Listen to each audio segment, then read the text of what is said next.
All right, guys, I'm going to change it up a little bit. You've had a lot of great conversations with operators, funders, founders throughout the day. I'm going to share. I'm going to get practical, and I'm going to get real, and I'm going to share some stories. And I want you to just think about your business. You might be at early stage, you might be in growth. I focus on growth. I'm yes, the co-chair of DC Startup Week with Rachel Koreski. So appreciate you guys. Casey's amazing. We have an amazing team. I hope you really enjoyed this week. But I also run Disruptive CEO Advisory, and I'm going to share some real practical things of what growth means. I've worked with close to 1,000 founders over the years, and I've seen patterns. And I have a methodology. I'm kind of going past what I'm about to talk about that I want to share with a million people. And I'm going to share. I only got 30 minutes today. Rachel won't give me more time because you guys are so amazing, and there's so many amazing speakers. And I was like, I could speak for days, but I won't. I'm going to share a story. All right, it's 1990. I want to say it's 1993. 8248 Georgia Avenue, Silver Spring, Maryland. Gray building. It has red letters outside. There's a sign that says Siddhartha, Indian vegetarian restaurant, with the little Buddha logo. Okay. My parents were immigrants, came here with nothing in the 1970s. They created the first Indian vegetarian restaurant, actually catty corner to DC, right here, 14th and K. We had a couple locations. But that day, I was about 15 years old. We've had the restaurant basically my entire life. I walk in, I'm walking up the stairs, and I look at my mom, and my mom is one of the hardest immigrant workers I've ever met in my life. Worked from like 9 in the morning to 10 at night. And she just had this look on her face. And she's like, hey, can you come around here? So I come around here, it's the cash register, and then I look down, and if back in the day there used to be, I don't know if they are now, but these big checkbooks with 3 layers, and she's looking at it, and then she's looking in the kitchen, and there are 3 incredible women in the kitchen. Incredible. People that have been like my family. They've worked with us for years. And she looked down in the checkbook, she looked at me, and she's like, we can't afford to pay them anymore. And it was one of those moments of like, when they've worked so hard for 20 years, I watched them do extremely well. Big pillars in the community to close to bankruptcy. At a very young age, I learned the empathy of what it takes to be a founder. The reality, right? It is an amazing thing that all of you guys are sitting here all week, that you guys have visions, that you have the courage to step up. If you're thinking about it, that's still courage. That's why you're here, right? You're going to take action. That's why we do what we do. But there are also realities of what occurs when you're starting a business. There are many years that you do not get paid. And for many of you, that might be absolutely a different journey. That's the beauty of entrepreneurship. Everybody does have a different journey. But I've seen patterns, and I'm going to share with you my pattern. So I run an advisory company. I created a methodology called the Unique Method. It's a 6-step strategic process to help people get from the spaghetti stage of business to intentional growth. And the spaghetti stage happens in multiple times in your business, but I'll share that in a few minutes. I'm also a mom of 2. I have a 9-year-old and a 13-year-old. Future entrepreneurs, they know it. They know it. Anyway, worked with close to 1,000 different types of companies and workshops. I do stuff globally and I speak and stuff, but my whole goal is to help people find their unique positioning in the marketplace. That's to me, one of the biggest gaps when it comes to frameworks and other things in business. I'm not a theoretical person. I like practicality. I know what a lot of you are going through. So that's why I think this is important. I am on a mission to help 1 million entrepreneurs move from this stage. It's going to happen in multiple different ways, but it's things like this that allow me to start to get my message out. So here's the reality. Here's the evolution. Everybody, hey, you start your business, you start to learn and you pivot and you grow and eventually you reposition. And that's what people think, that's like you're excited, passion, all this stuff. But here's the reality, right? This is what happens sometimes, right? There's like a lot of everything in the middle. right? And sometimes it's that, and sometimes it's this. Like, so one day you're so excited, you got your anchor client, it's happening, and then 2 days later, like, sorry, our contract, this happened, COVID happened, whatever, right? There's some things that just occur that you just don't know. So I want you to understand the journey that you guys are going through will have ups and downs. That's why communities like DC Startup Week and being around other people that are like-minded is really important, because you want to go through that journey with them in good times and in bad, for encouragement and support, and for those breakthrough moments to celebrate with you as well. So 20 years of experience, did a lot of research, worked with a lot of people. They say the number one reason businesses fail is because they're not clear. They're not clear on their focus. And that's the truth, right? Like, if you think about it, for many years in the beginning, you're in that middle phase. It's that spaghetti. You hear that phrase, right? Throwing spaghetti against the wall until something sticks. Right? If you were here earlier for Aisha's conversation, I mean, she's a $10 million woman plus. She said until we got intentional, until we got very strategic and smart, that's when things started to shift in her conversation, if you heard it. And so where I believe people get stuck and why businesses fail is because they go from where you're starting, and they get stuck in that spaghetti phase. They don't make the decisions. They aren't taking those informed moments to step back and reflect and think about who are you today, because I promise you, every business that you start is not going to be the same business from when you first started. There's always going to be evolution, right? You're always going to have to think about who is it that, yes, ideally I want to be the number one tech company and blah, blah, blah, blah, blah, blah. Awesome. But you're going to learn a lot of lessons throughout the process, right? And people actually will buy and get excited about transformation versus buying like features, right? There's lots of things in this conversation that I get less than 30 minutes now. Casey's already telling me, she's like, I think you have 20. I was like, no, I need 30. But the whole point is there's a period of experimentation and uncertainty, right? And that actually relates to a lot of different things. So I love gifts. You're going to see that, and I like breaking things up. It's just funny. Here's the 3 core things that I continuously see with founders in that spaghetti phase, during that spaghetti phase. And I feel like I call it like you're making pasta. I'm not Italian, but there's something about that makes me happy. And I call it your founder's rite of passage. Everybody goes through it. You cannot not go through it. You should go through it. Because there are some entrepreneurs that just figure it out early. God bless them. I didn't. But that's an amazing thing, right? But look, in the beginning, here's what the 3 things that if you're in that spaghetti phase, you need to step back and think about, am I saying yes to everything still? In the beginning, you kind of have to. You don't know what you don't know, right? And you're like, all right, but eventually, if you're really trying to grow something, the more unideal people that you put into your funnel, the more distracted you're going to be for your business. It's not going to be sustainable and scaling. You have to focus and step back to say, okay, I've been doing this for 3 years. I've been doing this for 5 years. Who really are the people we serve best? Not that one great persona identity that you put on your wall and say, hey, this is Sarah. Sarah wears pink suits and, she likes to get pedicures and that's good, obviously, right? That's all of those foundational things are important. But go back to who you've actually worked with. Go back to the data. If you're in e-commerce, like actually study, do that analysis and figure out who is it that you and your company and your product or your solution serves best. You need to start to get more informed, because if you don't, I'm telling you, you're not going to have a clear niche. You're going to continue to focus on too many things. And there is an effect that happens in companies, and I'll say that in this one. Have you heard of the swirl effect? Anybody heard of that? Right? If you have a team of any sort, it could even be freelancers. Many of you might be solopreneurs. It's a little bit of a mix here, right? But the swirl effect is real, where it's like, okay, today we're at this is where we're headed. And then tomorrow another client comes on, all of a sudden you're headed that way, and da-da-da-da. And there's like the people on your team are like, what is going on? Where is the vision? Who are we? Like, I don't even understand. Today you're telling me this, then you're telling me that. But how is that sustainable, right? So there is a process in what I talk about is having to reimagine your vision. Because your vision, again, when you first start, is never where you end up, and that's important. And you need that vision to get clear alignment within yourself as the CEO founder and within your team.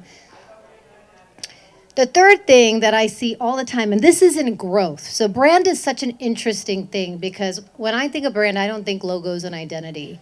I think strategy. I think transformation. I think it's that message you finally get across that says, this is who we are, this is what we do, this is what we do uniquely and differently than everybody else. This is the transformation that we create.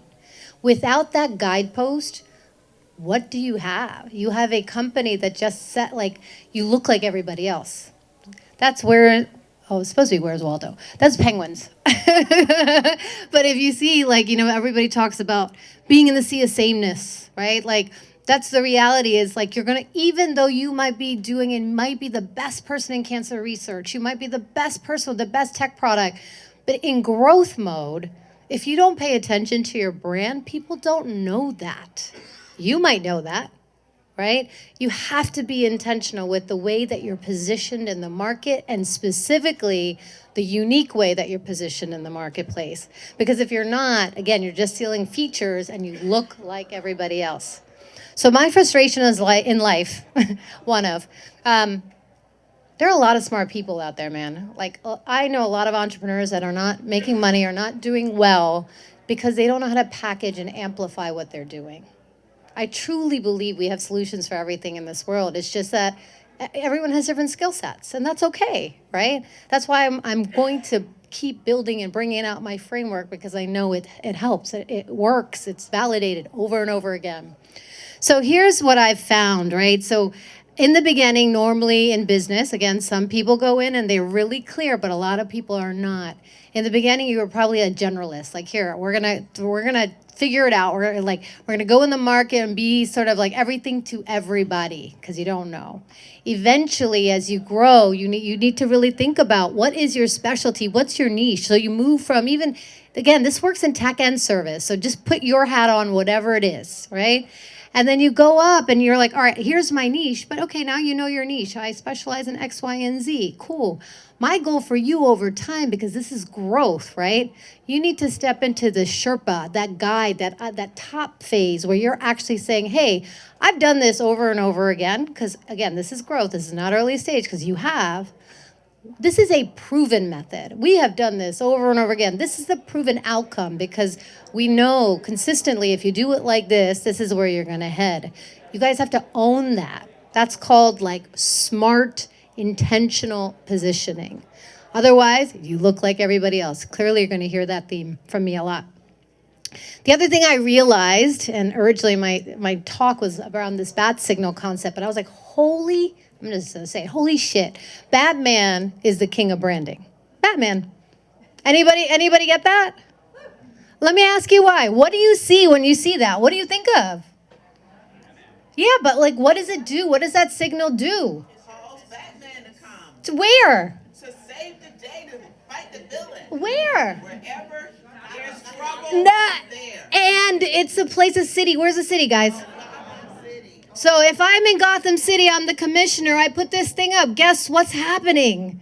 Batman's going to come save the day. And he's going to bring his team, Robin, whoever's in the movie, maybe Catwoman, whatever it is, right? Like, up to the movie, right? Up to the producer. But that's the point. Every business needs their bat signal. When I realized that, I was like, oh, I got an anchor. Like, I'm really excited because you can talk about brand positioning and all these things, but I was taught from a coach, everybody needs coaches in life, right? Bring things to reality. Bring things to be relatable, right?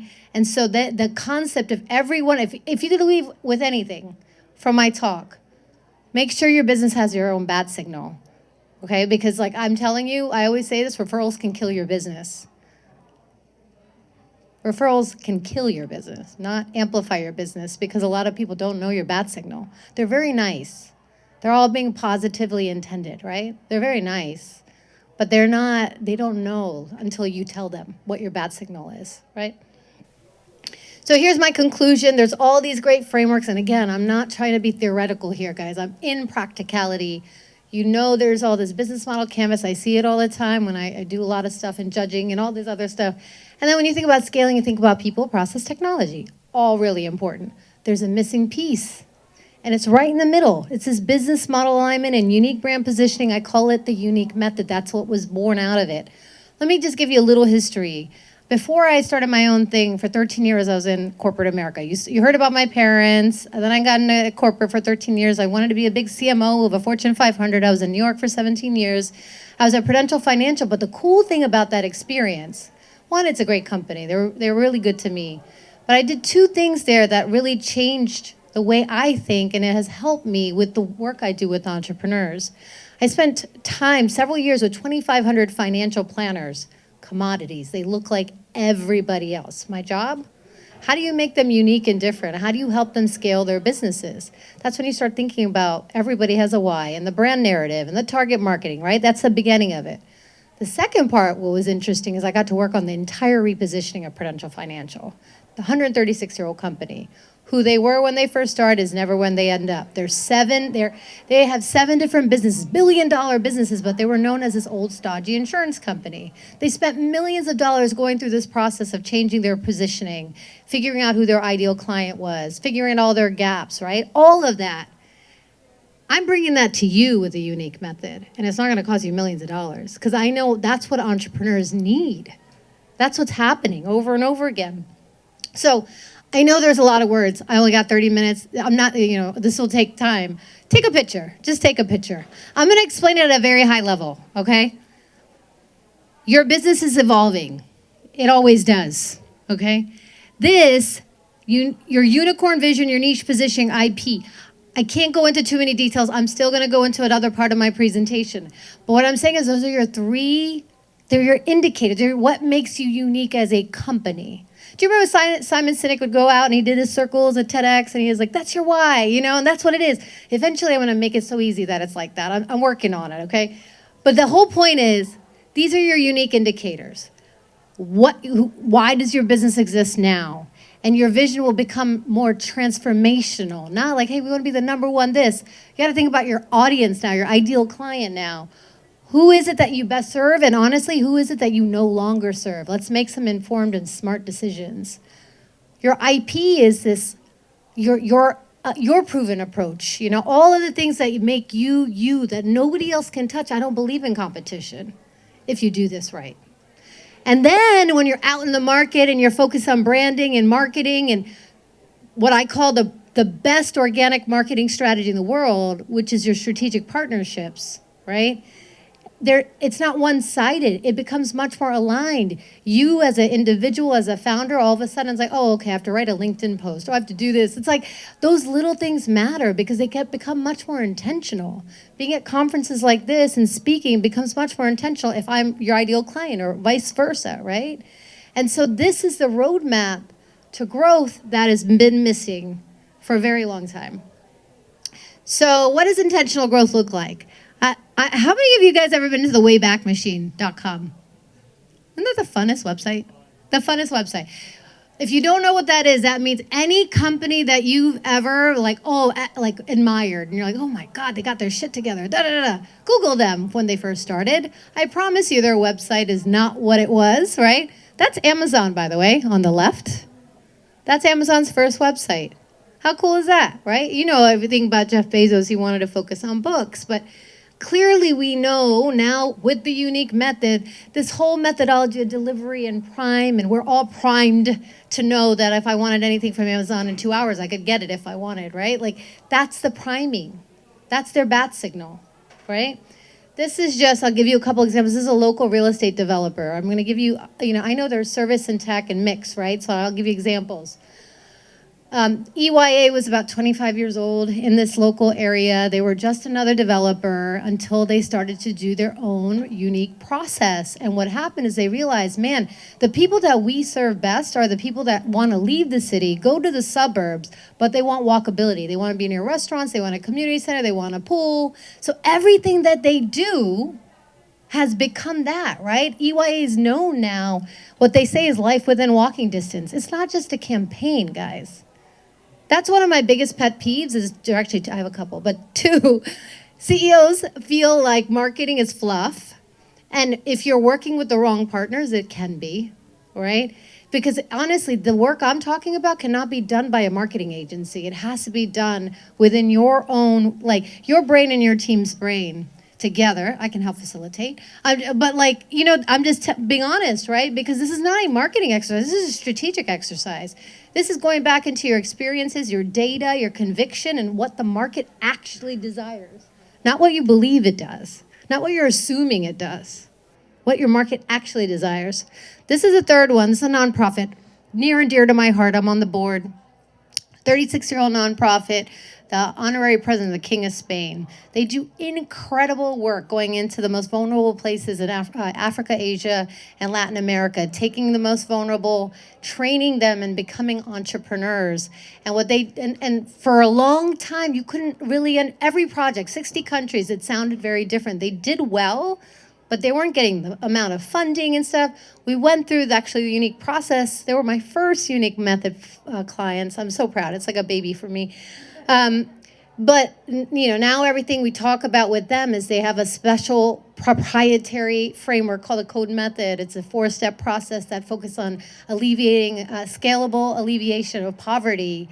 And when they go out and they pitch, they don't sound like every other international development organization. They sound like who they are because they have the experience. It's proven, right? And so now the USAID and all these other organizations are looking at them much more serious because they have the social proof associated to it, right? So what does intentional growth mean? I mean, now comes like all the generic stuff, but I'm going to make it less generic, right? Just imagine being like, strategic alignment and focus is so important with you as an individual solopreneur. If you are growing a team, right? If you're hiring freelancers, like you can't, everything that's in your head, it has to be like, you need to work with people to get this out, because once you have that, that's why businesses fail. So this process helps you do that. Remember that reason that they say. And this is more important for me, is that everything becomes much more intentional. Your marketing, your branding, your strategic partnerships. 3 core pillars for growth, right? So what's important, and just want to remind you, right? It's not, sometimes we get caught up in the fact that, we need more people, more process, more technology, right? Maybe it's social media. We need more social media and we can get more leads, Or maybe it's like, oh my God, I know there's a lot of funders in this room, but maybe it's more money. This is honestly one of my biggest pet peeves, because I think people ask for money too early. And I'm like, you guys have to start proving yourself a little bit, right? Go do the work and then ask, right? And then just show up in a different way. And so for me, it's about how you decide how you're going to get from that spaghetti phase to your bat signal, right? It's your decision. And it's not just me saying it, so does Harvard Business Review. You got to add those facts in. But the reality is, when you have strong brand positioning, and this is deeper than that, right? Things change. You start to outperform other companies for multiple, from revenue to clients to satisfaction to so much more. So this was a female funders and founders audience. So I did want to mention why with females, and I've worked with many, here's the difference. We're so focused on perfection. It's like, and it's really interesting because I work with males and females, and it's so different. I can't even tell you. It's a beautiful thing, but it's so different. But I think as a female founder, you have to focus on, it's okay to be vulnerable. It's okay to show up and just not be perfect. Because honestly, I don't know if you guys are there for the opening remarks. Mariam Nasrat was our emerging tech founder who was a keynote in between Brett Schulman, CEO of Kava, and Seth Goldman, who is the former CEO of Honest Tea, Eat the Change, Plant Burger, Beyond Meat's chair. I mean, amazing, right? Both of them. She's amazing too, right? And what one of her biggest superpowers is building in the open. She's so honest about her journey. And that's the reason I reached out to her, because I was like, I love what you're doing. I see it. I know she's going to be successful. She already has Paris Hilton and all these people investing in her, but it's more than that. It's who she is, because she has the courage to talk about it, the courage to have to take that journey openly. And I think that as women, we need to do that, right? And men, this is inclusive, 100%, just saying. This is another big one, and this is more for women than men. I feel like women tend to play big behind the scenes, And I think it's really, I think when you go through something like the unique method or anything that's going to help you solidify, like this is actually who we are, this is what we do, this is what we stand for, this is what we do uniquely and differently. I want you to be able to scream it and get excited about this stuff, right? Because then you won't go behind the scenes because you've done it. It's important for you to see it, right? So this is the last thing I'll say is working hard, it'll get you some results, but working much more intentionally will be game changing for you. And I gotta tell you, when you do that 1 year later, I always say, this is not overnight, guys. It takes 10 years to build a business for many, right? But if you're intentional, 1 year later, I promise you when you come back to DC Startup Week next year, you're gonna come to me and you're gonna tell me, listen, I made those decisions. I did what you asked me to do. It doesn't have to be with me, do it on your own, right? But it will make a difference and you will see the growth. So with that, I hope you guys go from where you started to finding your bat signal. And if you're ready to move on, you move from spaghetti to growth. Thank you.